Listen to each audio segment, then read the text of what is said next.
Hey guys, just doing a quick review on the Lenovo Thinkpad E15 Gen2. This is the one with the uh,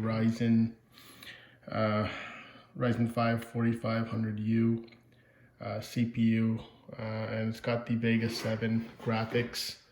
So it's pretty good. I mean, I got it for a good price for about 650 Canadian, which is an amazing price. Comes with a 15.6-inch 1080p IPS display. It gets about pretty good. It gets fairly bright, as you can see. You know, the viewing angles are pretty good.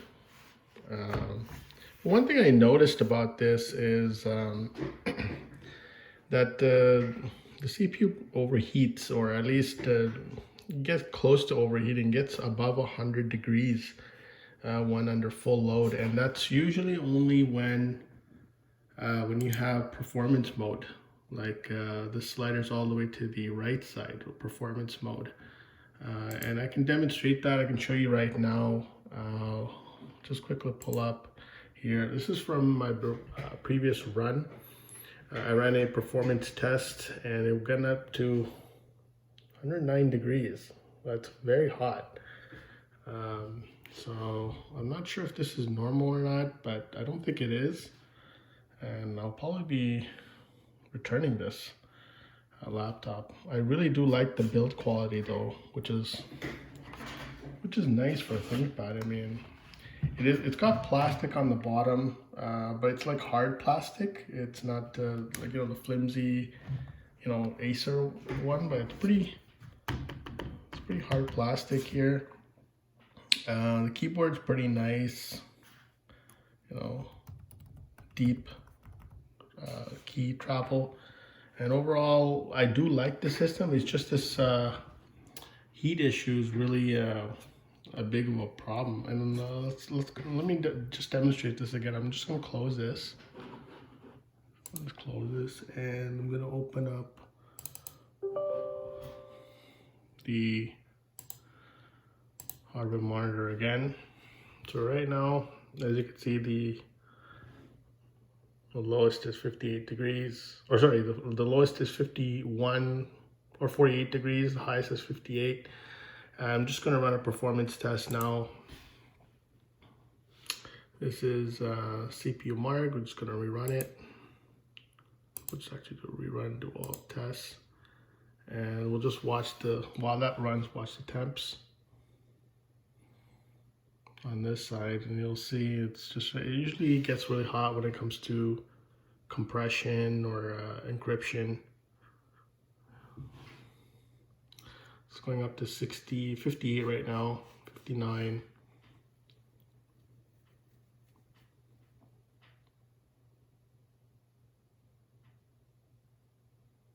Going up to 60, 70 there.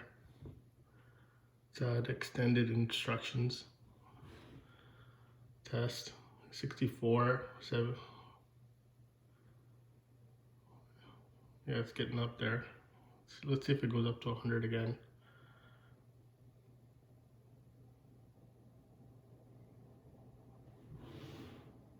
Okay, physics test.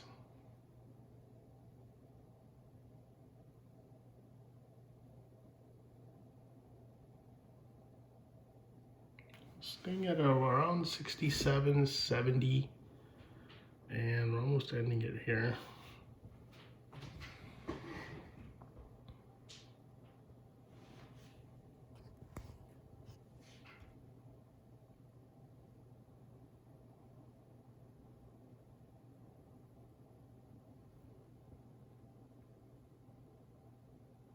Okay, it ended it. This time it didn't go up to 100. We could try it one more time. Just do a quick one here. Let's do a rerun and just do it one more time. See if it happens again. But I did notice multiple times that it does go up to 100. Not sure if it's just a one-off type of test, but it is kind of concerning. But overall, I do like the system. It's just sad that it's just heating up to 100 degrees for the CPU, which I find you know, it's a bit uncomfortable temperatures. I mean, it could cause the life of the CPU to shorten with that much high temperature there. So just rerunning it again. I don't know if it's gonna heat up again or not. We can also try Cinebench after this. If it makes a bit of a difference.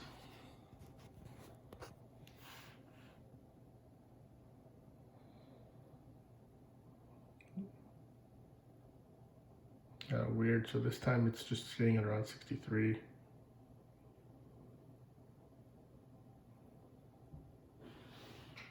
It's almost done here.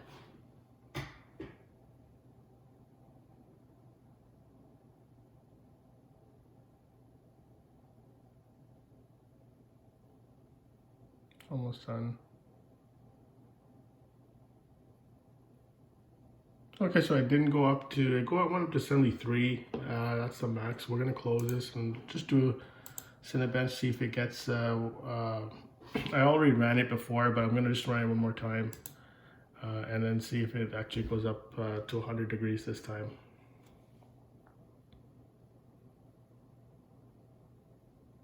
Yeah, see, now it's going up to 81, 83.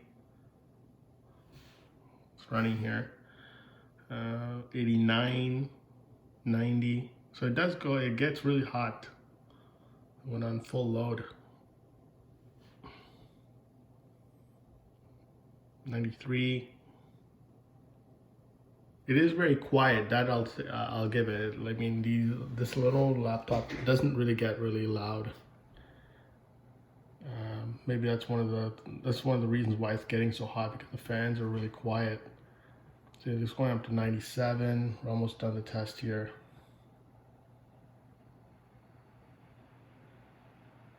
So 97 degrees is the hottest it got with the Cinebench R15 test. Still hot running laptop, you know. I'm not sure I'm going to keep it or not. Most likely I'll return it. I just find it a bit too hot. I do have another Ryzen laptop which gets to a maximum of 80 degrees on full load.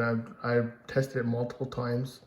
That's the Motile, actually. That's a Walmart laptop, and surprisingly that's cheaper, but it doesn't get that hot. But it is, the fans are audible, so you can hear it. This one's very quiet. Maybe that's one of the reasons. I'm not sure if you can change the fan speed on the laptop, but you know, for now. Again, I do like this laptop, but you know, due to the CPU heat issue, it's you know, it's a bit of a downer. The top is really good too. I really like it. It's aluminum. It's very hard. But it is a fingerprint magnet. As you can see, some of my fingerprints are on here. And overall, the build quality is good. Just quickly, the ports, not a lot of ports here. We got one USB 2.0. There's a RJ45 and a Kensington lock on the corner there. So only like basically 2 ports on one side, which is disappointing. And then on this other side here, we've got HDMI, we've got the USB 3, just plugged in my mouse in that one, and then the USB Type-C charge port. I think you can use that for data as well, and the headphone jack as well. Right, and nothing on the front. Yeah, nothing in the front, and I think that's about it. I just noticed that there's no SD card slot. Let me just check the back here.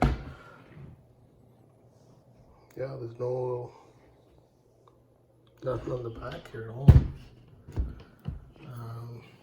Yeah, so very like the port selection isn't the greatest for this laptop.